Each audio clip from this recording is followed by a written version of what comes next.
bien natural y como agua de un manantial me brota del corazón.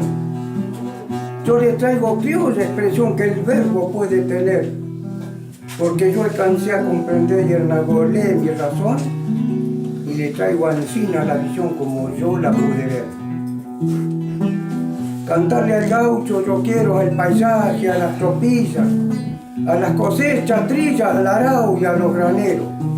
También al criollo recero que viajó por el camino, con ese opa y el destino y con el rebaño algo cansado, y yo iba montado en mi gateado en este cielo argentino. Del domador y el mensual traigo esquilas y serras, costumbre de nuestra tierra que nunca habrá que olvidar.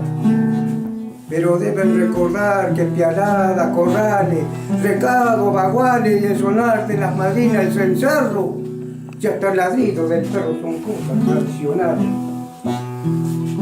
Traigo del pingo los cascos cuando retumba por la pampa y les traigo mojón, chuza, juampa y la mata del espinillo.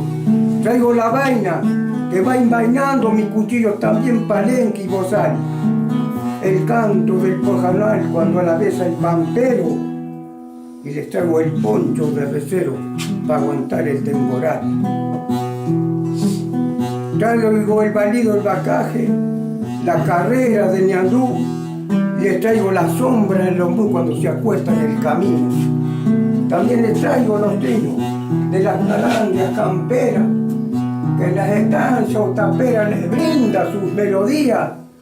Y yo les traigo como guía ese sol que lleva mi bandera.